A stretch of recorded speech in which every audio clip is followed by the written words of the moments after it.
আচ্ছা বলুন তো, মাদ্রাসার ছেলেরা বদমায়েশ হয় না স্কুলের ছেলেরা বদমায়েশ হয়? সত্যিটা বলুন,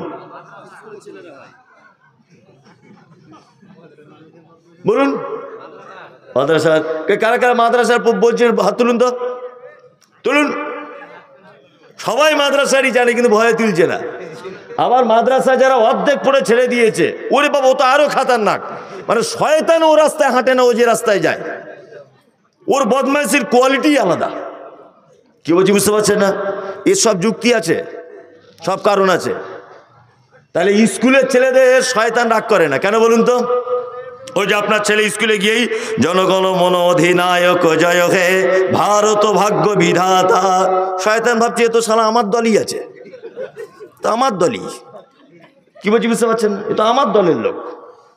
আর স্কুল থেকে বাড়ি আসার সময় একদম পেচ্ছাপ লেগেছে, চ্যান খুলেই মেশিন বার করে মুতে দিল, পানিটা নিল, আর কোনো ব্যাপার নেই। শয়তান দেখছে এর পিছনে লেগে লাভ নেই, তো আমার দলেরই লোক, বরঞ্চ স্কুলে পড়ছে পড়ুক। ও দাঁড়িয়ে মুতে, তারপরে ও সিনেমা দেখে, ও বিড়ি টানে। কলেজ বিড়ি পাওয়া যায় এখন ছোট ছোট সাইজের, ওর ব্যাগের ভিতরে থাকে। কি বলছি? এই যে নানান বদমাইশি তো যুক্ত। শয়তান দেখছে তাহলে ওর পিছনে পড়ে আমার কোনো লাভ নেই, ফালতু, তো আমার দলই আছে। তাহলে এখন বদমাইশি করতে হবে কাদেরকে? না, মথুরাপুর মাদ্রাসায় যারা কোরআন শিখছে এদেরকে আগে কোরআন পড়া থেকে বিরত করতে হবে। নিয়ে একটা মাদ্রাসার ছাত্রর 4000 করে শয়তান লেগে আছে ওর মাথাতে। ফালতু ইমামতি করতে হবে, 4000 টাকা বেতন, চল রাজমিস্ত্রির কাছে চল, মাদ্রাসায় পড়বো না। মানে ওর পিছনে শয়তান লেগেই আছে, শয়তান লেগেই আছে। শয়তান এত করে লেগেছে, এত করে লেগেছে, আল্লাহু আকবার। মানে ওদের কাছ থেকে পার হয়ে ওকে আলেম হওয়া বড় কঠিন। কঠিন না? কঠিন।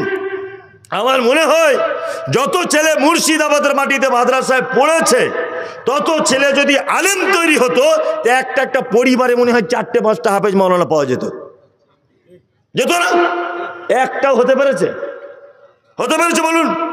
দেওবন্দ মাদ্রাসায় এখন 8,500 ছাত্র। কত? 8,500 ছাত্র। আচ্ছা বলুন, প্রতি বছরে যদি 8,500 ছাত্র যদি হাফেজ মাওলানা হয়, তাহলে সারা ভারতবর্ষের এমনি লোককে দেখতে পাওয়া যাবে? যাবে বলুন? যাবে না। তার মানে 8,500 খোঁজ নিয়ে দেখা যাবে বছর শেষে 500 ছেলে আলেম হচ্ছে, বাকি সব বেকার। তার মানে কি? শয়তান একেবারে ওদের চুলের শিরাতে শিরাতে ঢুকে গেছে। কোরআন পড়া থেকে সরাতেই হবে যে কোনোভাবে। কি বললাম বুঝলেন? শয়তান যে কত দুশ্মন মানুষের, আল্লাহু আকবার। লালগোলার একটা ছেলে আমাদের মাদ্রাসায় ভর্তি হয়েছে, ভর্তি হয়ে যেদিন থেকে হয়েছে এসব কি ব্যাপার, এ কি রোগ, শুধু ওর পেটে হাত দিয়ে শিক্ষকদেরকে বলছে এই ডাক্তারখানায় নিয়ে যাও। তা ডাক্তারখানায় নিয়ে যাচ্ছে, 3-4 দিন নিয়ে গেছে, ও সারে না, ও সারছে না। আচ্ছা আচ্ছা আচ্ছা দাদা, আমি তো মাদ্রাসায় পড়ার ছেলে, আমি যে কি চিজ হতে চেনে না। নিয়ে ওকে বলছি চল গাড়িতে ওঠ। আমার গাড়িতে তুললাম, আমার কোলে মাথা দিয়ে শুয়ে ওকে হসপিটালে ভর্তি করেছি। আর আল্লাহর কি নীলাখালা, ওকে যে চিকিৎসা করছে মেয়েটা মুসলিম, বহরমপুরে বাড়ি। ও নেম প্লেট থেকে বুঝতে পেরেছি মুসলিম ডাক্তার মহিলা।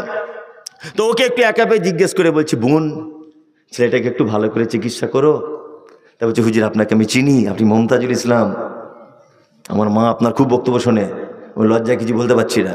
আমি যা লজ্জা করে লাভ নেই বোন, তুমি ভালো করে ট্রিটমেন্ট করো, মাদ্রাসার ছাত্র, বাই চান্স কিছু হয়ে যাবে।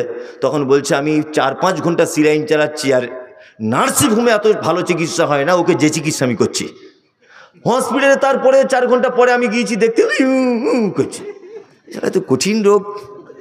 আমি তখন বুঝতে পেরেছি আচ্ছা এ আসলে রোগ কিনা ধরার ব্যাপার আছে। মেয়েটাকে সাইডে ডেকে নিয়ে বলছি তোমাদের পুরাতন হোক নতুন হোক অপারেশনের যন্ত্রপাতি আছে? তো বলছে আছে হুজুর। যান, এই বড় বড় ছুরি কাঁচি সেলাই করা যন্ত্রপাতি সব এই বাসুনের মতো একটা প্লেটে করে এনেছে, ওর সামনে রেখেছে। শয়তান কোন জায়গা পর্যন্ত পৌঁছেছে সেটা আপনাকে বলছি আমি। ও তখন আমাকে বলছে জি কি করবে এগুলো? আজ তোর ওপেন সার্জারি, বুক কেটে ঠ্যাং পর্যন্ত চিড়ে পেট কেটে দেখাবে ভিতরের মাল ঠিক আছে কিনা। তাছাড়া 3-4 দিন তোর চিকিৎসা এখনো ভালো হয় না। তখন বলছে হুজুর একটা কথা বলবো। বলছি কি বল? বলছে আমার কিছু হয়নি, আমার মায়ের জন্য মন কেমন করছে। বলছে ওরে বাপ, দোষ তো তোর নয়, দোষ হচ্ছে শয়তানের। এ তোকে সিলাইন পর্যন্ত পৌঁছেছে কোরআন শিক্ষা থেকে তোকে দূরে রাখবে বলে। কি বলছে বুঝতে পারছেন? তার মানে স্কুলের পড়া ছেলের থেকে মাদ্রাসায় পড়া ছেলে বদমায়েশ সবার একটা কারণ হচ্ছে এই, ওই যে জনগণ মন অধিনায়ক জয় হয়ে ভারত ভাগ্য বিধাতা, শয়তান দেখছো তো আমাদের দলই লোক। ওর পিছনে লেগে আমার লাভ নেই, বরঞ্চ আলহামদুলিল্লাহ রাব্বিল আলামিন আর রহমানির রহিম মালিক ইয়াউমিদ্দিন আল্লাহু লা ইলাহা ইল্লা হুয়াল হাইয়ুল কাইয়্যুম লা তাখুযুহু সিনাতুন ওয়ালা নাওম।